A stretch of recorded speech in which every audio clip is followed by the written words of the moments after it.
Can a person freeze their body after death and be revived in the future? This idea, called cryonics, has moved from science fiction into real world discussions. People across the world are paying huge amounts to preserve their bodies after death, hoping that future science will somehow bring them back. But cryonics raises serious legal, ethical, and scientific issues. This Cryonics Regulation Bill 2025 tries to address them by creating a clear and a safe framework.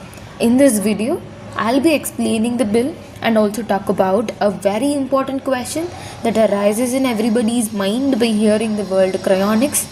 If revival becomes possible in the future, will the revived person be considered legally alive? Now, a question may arise in everybody's mind. First of all, what is cryonics? Let me explain it. Cryonics is the preservation of a human body or a brain at extremely lower temperatures, usually below 150 degrees Celsius, after clinical death is being declared. The body is perfused with chemicals, cooled gradually, and stored in a liquid nitrogen tanks. The purpose is very simple: stop decomposition today. So, future medical technology might revive or repair the person. But remember, revival is not scientifically proven as of today. Yeah, your thinking is all right. Why is law needed for it? Because cryonics involves money, emotion, and human remains. It can definitely be misused. People can mislead with fake promises. Facilities may mishandle bodies, or they might shut down, abandoning preserved remains.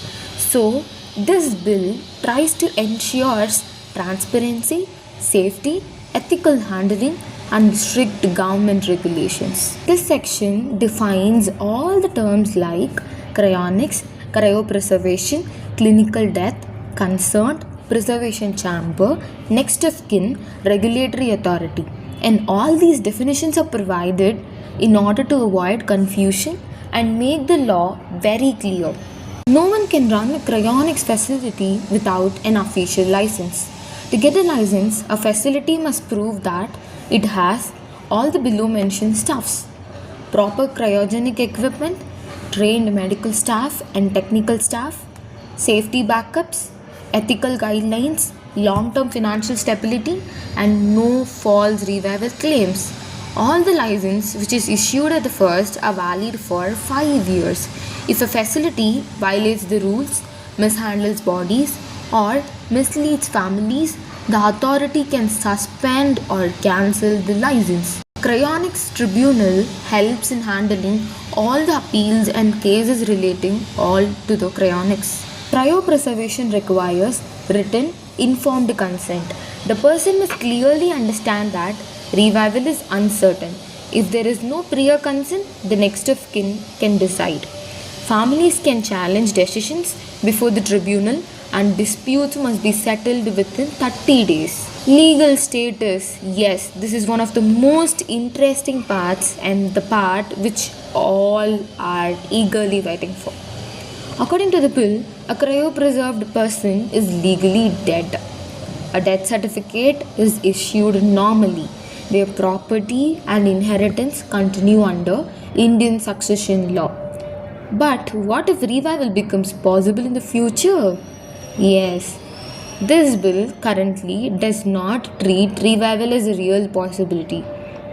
Why?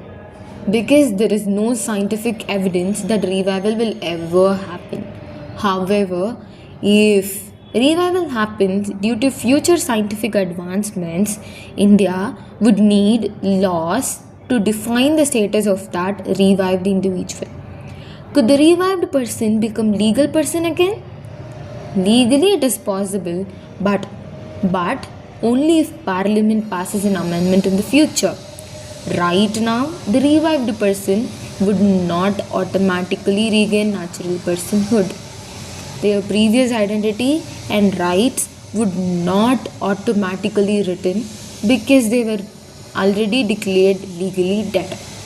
their property would already have been inherited by their legal heirs.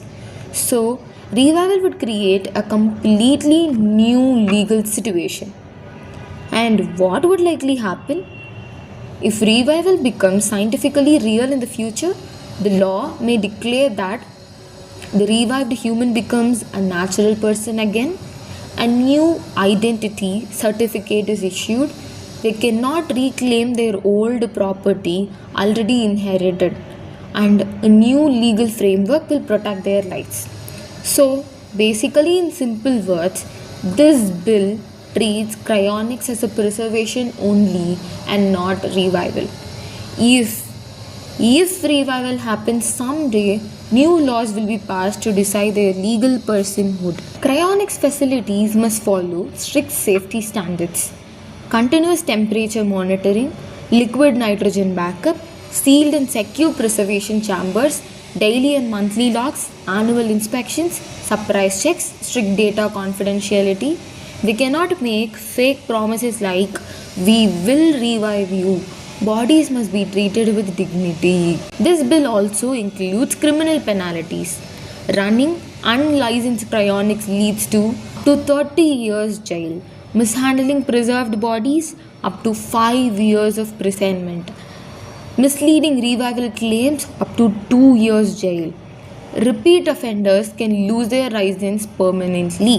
Overall, the Cryonics Regulation Bill 2025, if it is drafted as a bill, and in future if it is getting passed in the legislative assembly, and if and when the law is amended, becomes India's first attempt to regulate a futuristic, emotionally sensitive and scientifically uncertain field.